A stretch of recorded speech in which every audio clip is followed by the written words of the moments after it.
Sebentar ya, saya tangguh sebentar. Saya dokter dalam bidang homeopati. Di Riau ini hanya satu-satunya saya yang buka. Waktu di Batam juga kita buka ada klinik, dan juga saya ada klinik di Kuala Lumpur.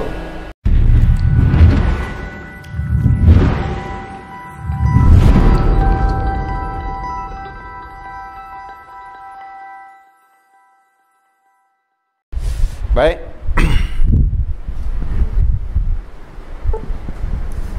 Kita mulai daripada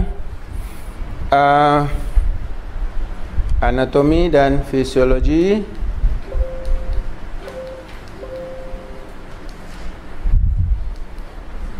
Okey. Tubuh manusia terdiri daripada yang komponen paling kecil kita panggil dengan sel, ya. Jadi sel adalah komponen yang paling kecil dalam tubuh kita. Kita tidak dapat melihatnya kecuali dengan apa? Dengan alat pembesar, ya. Sel-sel berkumpul menjadikan satu bentuk jaringan atau tisu. Di Malaysia dipanggil tisu, dalam bahasa perubataannya tisu, dalam bahasa kitanya di Indonesia kita panggil jaringan. Jaringan-jaringan bertemu jadi satu organ. Jadi mata kita satu organ, telinga satu organ, hidung satu organ, kaki, tangan satu organ, dan juga bahagian-bahagian dalaman kita, ada ginjal, ada liver, ada paru-paru, ada spleen, limpa dan sebagainya. Itu kita panggil satu organ. Jadi setiap organ berkumpulnya beberapa organ, maka jadi sistem organ, sistem, ya.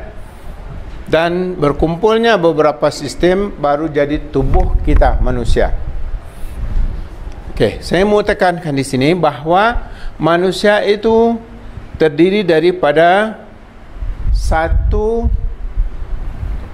tubuh, yang mana tubuh tersebut terdiri sekurang-kurangnya 10 atau 11 organ sistem. Kita ada sistem perkencingan yang melibatkannya ialah apa yang terlibat dalam sistem perkencingan? Kantong kemih, ginjal dulu, ya. Ginjal, saluran kencing, ureter. Jadi sebentar ya, saya tangguh sebentar. Saya dokter dalam bidang homeopati. Di Riau ini hanya satu-satunya saya yang buka. Waktu di Batam juga kita buka ada klinik, dan juga saya ada klinik di Kuala Lumpur. Awalnya di Kuala Lumpur dulu. Saya sakit, berobat, tak puas berobat, tak sembuh-sembuh. Dah hampir 2 tahun ke rumah sakit di sana, General Hospital di Kuala Lumpur itu. Sudah sering saya naiki, saya datangi, tapi penyakit tak sembuh-sembuh. Akhirnya saya ketemu dengan dokter itu. Saya terangkan, saya kemukakan, saya keluhkan, saya luahkan perasaan saya. Kenapa dok?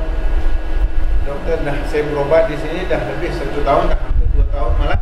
Dokter kasih obat, saya ikut, saya makan. Dokter suruh pantangkan, saya pantang. Kemudian dokter bilang tukar obat, saya ikut.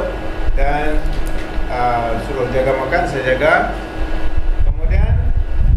Saya bilang, kok saya rasa badan saya ini tambah sakit, bukan tambah baik. Jadi mungkin dokter itu terdesak, tak tahu menjawab apa. Dia bilang dia marah. Dia marah, kamu tidak olahraga memanglah, katanya. Jadi saya bilang, tak, bagaimana saya olahraga? Untuk jalan saya, tenaga saya tak ada. Apalagi untuk olahraga kan begitu. Jadi artinya waktu itu penyakit saya salah satunya gastrik. Jadi gastrik, siapa yang ada gastrik di sini yang dah puas ke rumah sakit, itu nanti tutup pukul, insyaAllah dia akan sembuh nanti. Kalau ada sedikit-sedikit yang tidak tu, itu perlu nanti mungkin digabungkan dengan obat homeopati. Boleh ambil di bawah, boleh konsultasi dengan saya. Karena apa? Karena setiap orang yang sakit mah setelah lebih daripada setahun itu akan datang gejala-gejala metafisik. Orang yang bercemas, perasaan takut datang, susah tidur, kan? Itu tidak ada obatnya. Obatnya salah satunya bangun malam tahajud. Kalau yang keduanya makan obat homeopati. Karena obat homeopati itu dasarnya asalnya dari Jerman, dasarnya ialah dites kepada orang sakit. Nah, jadi selama itu emosi-emosi yang terganggu, yang melibatkan pikiran yang mudah stres dan segala macamnya itu, dan kan ada orang kadang-kadang kita suruh cerita masalahnya, belum apa-apa dia sudah nangis dulu. Itu artinya penyakitnya lebih kepada metafisik di dalam daripada penyakit fisik. Nah, jadi kalau orang-orang yang begitu nanti sambil kita tutup harus dibacakan ayat kursi. Okay? Jadi itu pengalaman ya.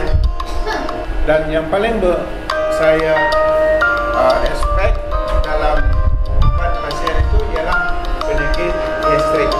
Sakit kita bahasa katanya bahasa sakit mah, atau asam lambung, atau tukak lambung. Itu biasanya kalau dengan obat lain dari muda dia kena sampai ke tua bukan tambah baik, tambah parah. Okay.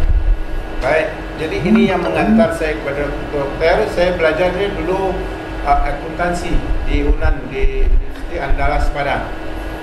Tapi saya tidak bisa bekerja di bawah orang lain. Saya tak mau bekerja, saya merantau ke Malaysia. Sampai di Malaysia saya sakit, dan setelah berobat tak sembuh-sembuh, akhirnya ketemu dengan homeopati itu. Alhamdulillah saya sembuh. Terus saya belajar, dan ada peluang pula untuk ke musuh. Saya waktu di SMIA dulu, di SMIA saya masuk Universitas Andalas. Waktu di SMIA itu kelas 2 kalau nggak salah, saya ketemu dengan orang tergeletak sakit di jalan. Dan spontan waktu itu saya bercita-cita untuk jadi dokter. Dan spontan pula otak saya yang sebelah kiri ini bilang, kamu gila. Sekolah SMIA mau jadi dokter katanya. Orang SMA IPA aja belum tentu bisa masuk kan. Jadi logisnya diterima waktu itu karena jalannya nggak ada kan. Jadi terbuang kayak gitu. Jadi, tapi saya yakin setiap niat baik kita didengar oleh Tuhan, dan Allah memberikan jalan. Dengan saya sakit di Malaysia, jadi sakit kadang-kadang bukan penyakit saja tu, dia ada hikmah yang besar di baliknya. Ingat nanti. Dan kepada pasien-pasien yang kita ubat juga harus diterangkan, ditekankan ini supaya dia bertambah dekat dengan Allah Subhanahu Wa Taala. Jadi ketika terbenam kayak gitu, cita-cita itu, akhirnya saya sampai di Malaysia, saya sakit, saya berobat, saya sembuh dengan pengobatan itu alternatif. Saya terus belajar, dan Allah bukakan jalan dari Malaysia. Waktu itu dia tidak isyaratkan untuk adanya jurusan IPA di SMA itu. Yang penting boleh bahasa Inggeris, boleh paham yang dia boleh terima. Di IPS pun boleh. Di homeopati waktu itu di Malaysia saya masuk, alhamdulillah boleh. Dan untuk keusuhnya, karena kita sudah jadi dokter alternatif di sana, dia tidak dipersoalkan lagi. Jadi sampai diusul di Fakultas Kedokteran itu saya menangis, dan di depan palang Fakultas Kedokteran itu yang saya tangiskan ialah bagaimana Allah merealisasikan setiap niat baik seseorang. Jadi tanamkan itu dalam hati kita. Dan sekarang ni kita belajar satu bentuk pengobatan yang saya katakan ini lebih baik dari yang saya pelajari itu.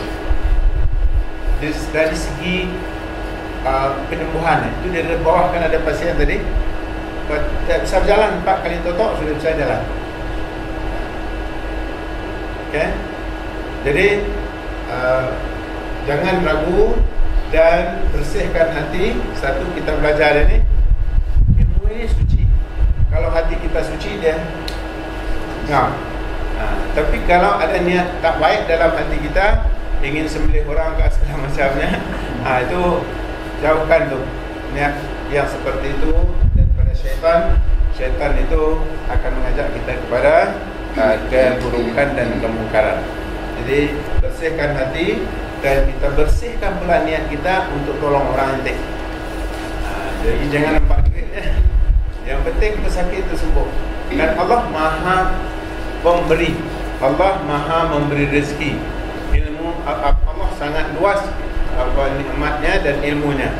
Kadang-kadang yang kita tolong itu tak kasih duit, yang orang yang kita tolong itu dia cerita orang kasih duit lebih. Ya kan?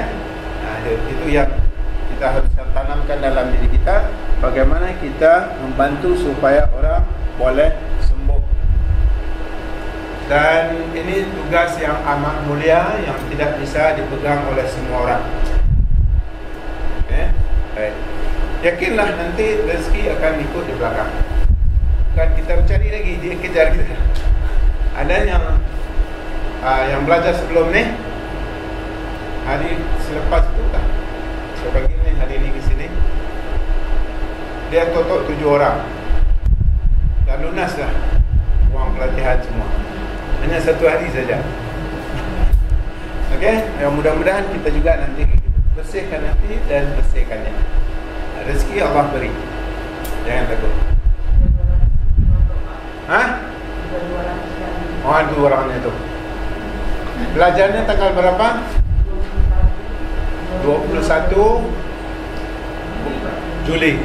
Sekarang masih September. Jadi dalam waktu 2 bulan beliau sudah menotok 200 orang lebih. Alhamdulillah. Orang yang pertama kali yang terbantu ialah abang beliau sendiri yang sudah 3 tahun ya. 3 tahun tergeletak sakit stroke.